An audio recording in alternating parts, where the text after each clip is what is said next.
New information is now available on Subject 2. We've just heard this statistic and it's going to rock your world. If you considered using this strategy to build or grow your portfolio, you're going to want to hear this first. In addition, we're going to share a couple strategies you can use to purchase properties no to low money down with the existing debt in place that are much, much safer than Subject 2. Hey, I'm Christian. Welcome back to the channel. We're talking Subject 2 today. If you haven't yet, please like and subscribe to the channel. And if you want to learn how to buy anything with or without money, click the link below. We share a course on how we built over a 200-unit portfolio, attained financial freedom in less than 2 years of partnership, and it's all there for free. No reason not to click it, so click that. But first, you're going to want to hear what we have to say about Subject 2 and our other options to purchase real estate. So here's what we've learned. 20% of Subject 2 loans placed right now are being called. We've confirmed this with 2 title companies where we live in King, Pierce, Snohomish County, Washington State. I've called around to people in Texas, title reps in Texas, Florida, Colorado, and California. All of them are telling me the same thing. Have a phone call later in Arizona, but they've already told me, oh yeah, there's a lot of these being called. I'm going to get more statistics on that in real time. But this is happening all over the country. What banks are doing is they're doing exactly what I would do. They're setting up alerts in whatever system they're using, CoStar, Reonomy, their own proprietary systems. But when a property trades that is in their loan portfolio, they get a notification. So if they have debt on it, they know, hey, we need to review this to see if we want to call this note or not. Who's it sold to? When did it sell? What was the details of the transfer? They're actually auditing this. Now, they didn't do this in the past, and everyone just figured, oh, this is fine. Banks are fine with this. Well, of course they're fine with it when rates go from 5 to 2%, because what are they going to do? Take their 5% notes and replace them at 2%? There's no reason for them to want to do that. There is no advantage to the bank. However, rates are no longer going down. Subject 2 is not an all markets clause. It only works as rates are going down and typically only works with distressed sellers. Now that rates have gone up, banks would love to take all that 2 and 3% money and place it at 7 or 8%, which they can do. So they are actively calling these. This has been a recent increase. It is not going to stop. My prediction, 50+% of these are going to start being called in 2024. Now, something we get a lot of comments on this on Instagram and YouTube. When we talk about Subject 2, well, what if you just do Subject 2 insurance? There was only 1 or 2 companies that were doing that. The largest one just went out of business because they had to file for bankruptcy. There are too many of these getting called. It is costing too much. They're out of business. You can't insure these things anymore.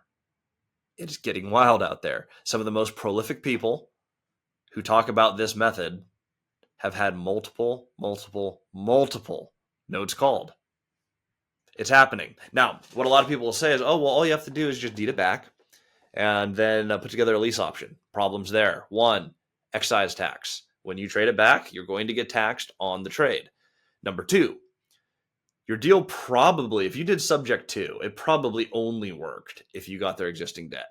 So now that you lose their existing debt, you're going to have to renegotiate and hope that they accept the same pricing on the lease option. However, you no longer own the property, which means at some point you will have to, at a balloon, well, it's not really a balloon, but you have the end of your option clause, your option to purchase.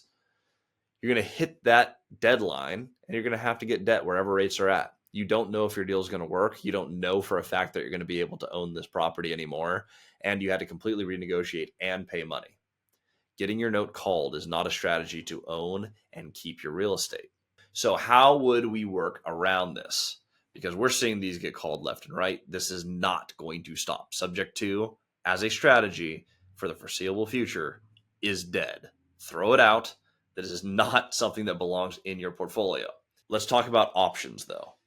That option that you don't want to renegotiate works just fine if you negotiate this on the front end and your deal cash flows and you have time to do your project. It's typically going to be on deals that have some upside. So if you can win on price or you get great terms and a long enough window, you can find properties that are not operated as well as you will operate them, and you can actually increase the value. So we see something on the market. Let's say it's on the market for 100 days. The type of stuff that I like to sell or finance all the time. But when we call the owner, we find out, oh, there's a ton of debt on the property. Well, you can only finance what you own, so it's not going to be seller financeable. And if they have poor bookkeeping or maybe way under market rent, some deferred maintenance, it may not be bankable. So if you can't seller finance it and the bank won't lend on it, you're looking at cash buyers or someone who can come in with something creative. Now in Washington State, you actually cannot do a master lease option on commercial multifamily. You're actually not allowed to sublet the commercial multifamily buildings under that clause. Interesting, but that's true in a few, but not all states. You can, however, in all states, put together a management option, which says I'm taking over management of the property on behalf of the owner with an option to purchase. So simple workaround, slightly different contract, but basically the exact same thing.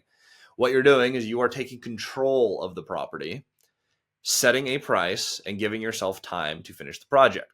Now, of course, we prefer to seller finance and put these in our own name. However, this gives you flexibility. The down payment is negotiable. The future price is completely negotiable. The monthly payments and the down payment are completely negotiable. It is very, very, very possible, especially on a mismanaged property, to put no money down for the option and present a plan for them on this is exactly how I am fixing up the property. These are the problems I'm going to fix while it's under my management, and I'm going to get it to a position in which I can purchase it from you at this price.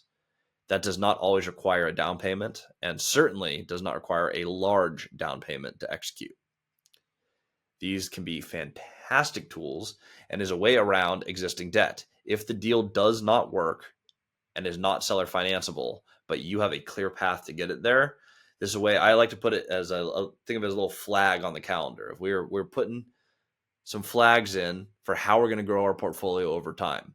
We're going to buy some properties. We're going to find some things owner finance. We're going to do maybe a few great bank deals. We might win on price a few times. We're going to be growing, but these are set pieces that we're setting up in our path of growth. This is a great way to balance your build and stabilization phases and completely avoids the problems of subject to. In subject to, you're not going to have to deed it back because it never was deeded to you. It is in the owner's name, which means they can keep their debt because it has not traded hands and there's no trigger of a due on sale clause. This is something that you can apply in any market, anywhere, either a lease option or management option, depending on how you need to structure it. Confer with your lawyer on the best way to do that. But you can take control of assets and put together an option. The last thing I'm going to say about options, they are sellable. If you put together a project and at some point you find someone who wants to take on the project, you prefer cash, it's not a deal that you want to do anymore, maybe you chose a different market and have an option to purchase somewhere where you've decided not to expand, you can sell them just like you can sell a piece of real estate. Sell the option to someone who wants to execute the option. This is safer than a wholesale. It's simple. You take control of the asset and you have all sorts of flexibility. Look into these carefully.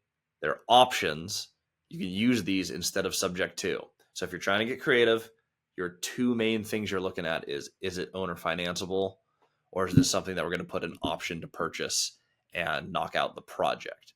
Then the same rules apply. How are you going to own it and how are you going to never lose it? How you own one of those is you complete the project. You get rents up, you do renovations, you get everyone in stable leases, you fix the bookkeeping, whatever problem you need to fix to move it into a new debt product that works for you. That is all you need to do, and that is how you own it and how you never lose it. I hope this was helpful. If you haven't yet, again, please like and subscribe to the channel. We share as much knowledge as we can, as soon as we can. Just heard about this. I've been doing this project over the last week, just interviewing title reps. But if there's anything you want us to cover, please let us know in the comments, and we'll see you on the next episode.